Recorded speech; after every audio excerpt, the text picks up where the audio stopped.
afternoon. We are here at Joyful Christian Church.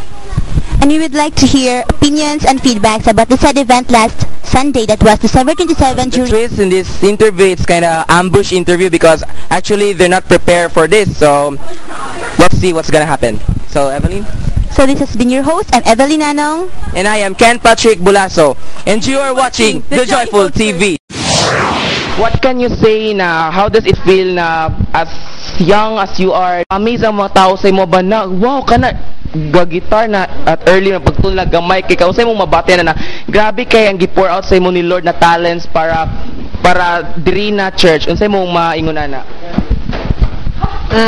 Malipay gid ko kay gipili ko ni Lord nga iya kong hatagan na ning mga talents og gamiton ni ako nga talents for the glory of His name og dili na ko ni kinapayas but ihatag ni nako balik siya kay kung wala si Lord wala ni nga talents ako ito lang. So butog na we can do all things to Christ who strengthened us, di ba?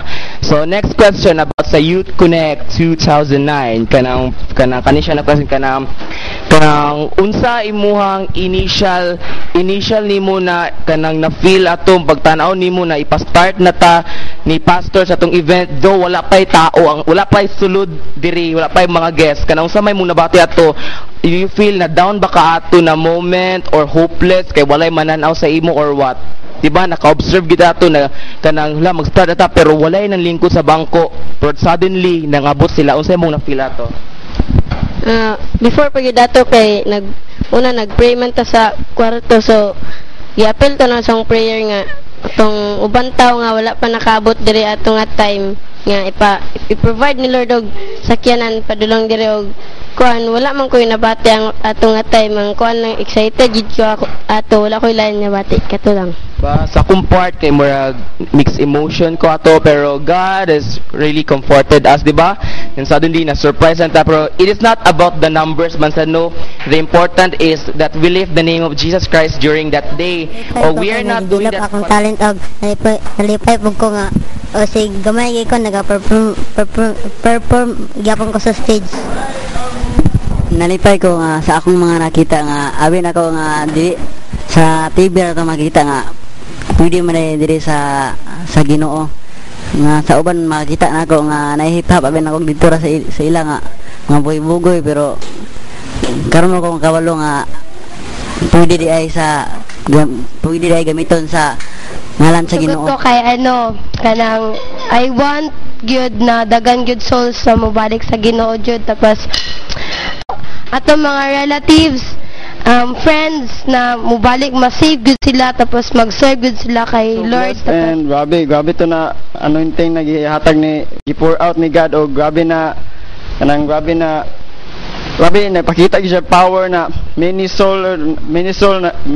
nagdawat kang unsa Lord kang Lord na personal savior and grabe mo gid na masulti na I'm so blessed yun.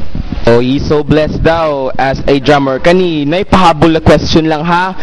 Diba, God has given you the skills, the talents to play the instrument, the drums.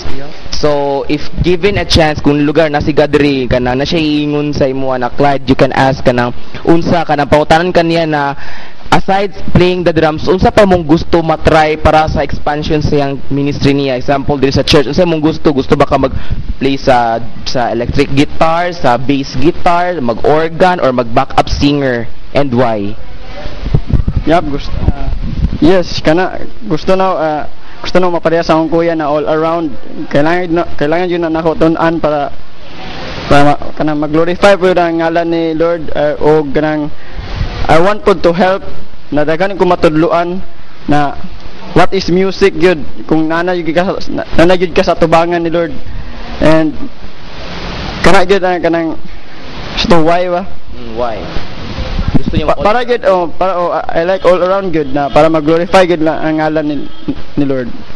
So, amen. Gusto niya na tanan daw pareha sa yang brother na cameraman na si Mark Sapida na he wants also to play the organ, the bass guitar and the